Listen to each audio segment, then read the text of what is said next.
शकुंत आश्रम में आप सभी का स्वागत है। शकुंत आश्रम में आप जानना चाहेंगे कि होता क्या क्या है। तो सबसे पहले हम कहेंगे आयुर्वेदा। आयुर्वेदा है क्या? आयुर्वेदा हमारे 3 दोषों को, वात, पित्त और कफ, इनकी बैलेंसिंग है, जिसे हम बिना दवाइयों के भी कर सकते हैं। जब हम लोग रोगों का इकट्ठा कर लेते हैं तब हमें दवाइयों की आवश्यकता पड़ती है, तब औषधियाँ काम आती हैं। आयुर्वेदा तब औषधियाँ लेके आता है। पर हमारी कोशिश है कि हमारे साधक लोग बिना औषधियों के ही सही हो जाए। अगर आवश्यकता होगी तभी औषधि दी जाए। उसके बाद हम लोग देते हैं योगा। योगा तो है ही, सबको जानते हैं, जिसको हम योगा नहीं कह सकते, पहले हम कहेंगे उसे आसन। अब आसन बहुत मुश्किल चीज़ भी है। शरीर टूटता है, शरीर से पहले मन को संभालना पड़ता है।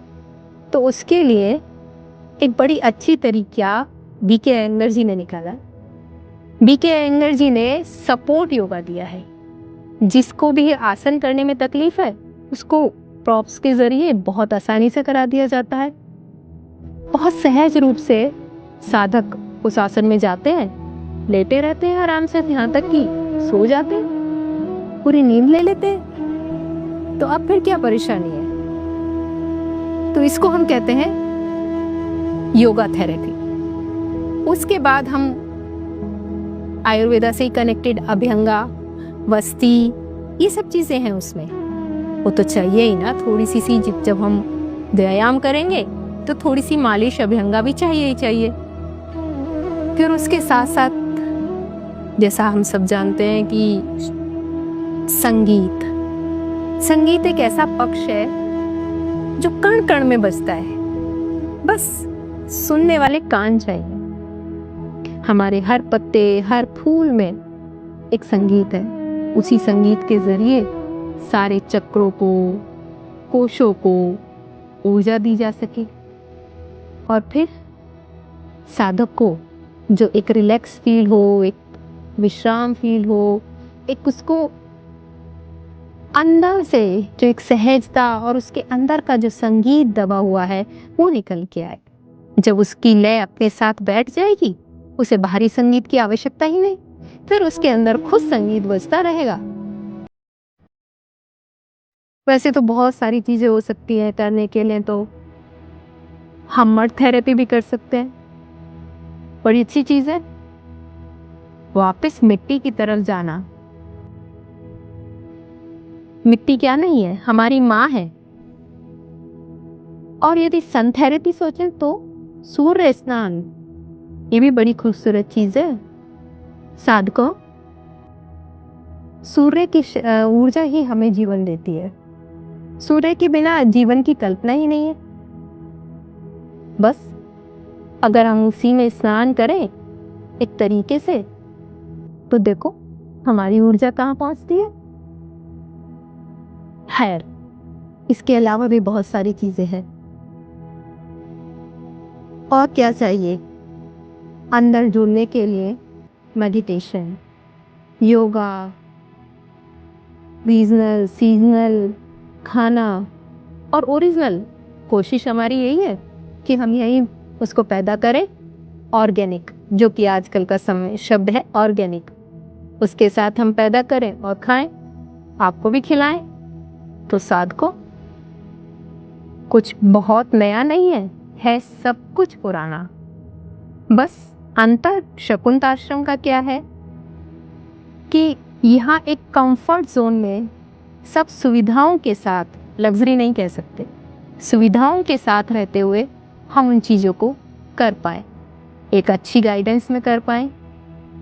बस यही शकुंत आश्रम। परम ब्रह्माय नमः, परम ब्रह्माय नमः। तो शकुंत आश्रम में जो नामकरण किए गए हैं कुटियों के, भोंगों के, विला के या किसी भी कक्ष के, विशेष रूप को ध्यान में रखे किए गए। हमारे सप्तऋषि, हमारे महान ऋषियों के नाम के आगे उनको कक्ष, उनके कक्ष, एक भाव पैदा करने की कोशिश है कि उनके कक्ष यहाँ खुद आ गए हैं। जैसे हमारी जो खास एडमिन बिल्डिंग है, उस एडमिन बिल्डिंग का नाम दिया है वशिष्ठायन। वशिष्ठायन क्यों? सबको मालूम है भाई कि शकुंत आश्रम में वशिष्ठायन का अर्थ क्या हो सकता है? वशिष्ठ का घर। अब वशिष्ठ कौन, ये बताने के लिए तो जरूरत नहीं, दशरथ के भी गुरु थे वो। और यदि हम चले रसोई की ओर तो वो है रसवंती, रसवती। आहा, रसवती। रसोई में और क्या होगा? रस होंगे ना। और जब हमारी रसवती से रस बन जाएगा, भोजन तैयार हो जाएगा, तो कहाँ आएगा? प्रसादम में। और हमारे आयुर्वेदाचार्य आपके चिकित्सा कहाँ देंगे? चरकशाला में। चरकशाला, महान ऋषि आयुर्वेद के चरक, उनकी चरकशाला।